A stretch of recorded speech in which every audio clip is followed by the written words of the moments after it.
All right, before we dive into this fiery clash, do me a quick favor. Hit that like button, smash subscribe, and join us here on UK Now. You'll want to stick with this one because Parliament just turned into a shouting match where tempers bowled over and insults flew like paper planes in a classroom. So, picture the scene.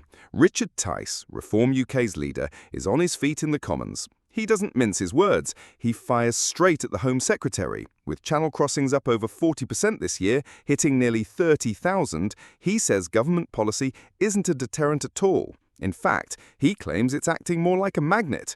And then comes the real hammer blow. Tice demands the government start detaining and deporting everyone arriving illegally, and to do that, he argues, Britain must pull out of the European Convention on Human Rights. Big words, big gamble. Now, the Home Secretary isn't exactly in the mood for taking lectures. She fires back, pointing out that returns of failed asylum seekers have gone up 28% since the election. She reels off stats about stronger enforcement and boasts about new counterterrorism powers aimed at criminal gangs. But then she twists the knife, reminding everyone that Reform voted against those very powers. You can almost hear the gasps in the chamber. She's basically saying, don't complain about gangs if you block the tools to stop them. And it gets spicier.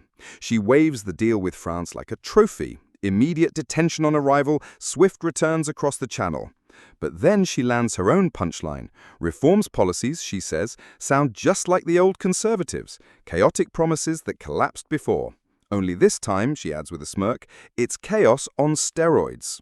Now imagine you're watching this live. On one side, Tice thundering about ECHR and the need for a hard line. On the other, the Home Secretary accusing him of exploiting the problem rather than fixing it.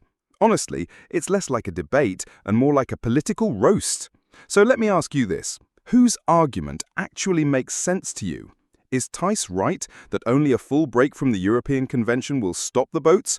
Or do you think the Home Secretary has a point when she says his party's just rehashing failed Tory tricks with extra drama? Tell me in the comments right now. And if you want me to keep bringing you these Westminster bust-ups, don't forget to like the video and subscribe. You won't want to miss what's coming next.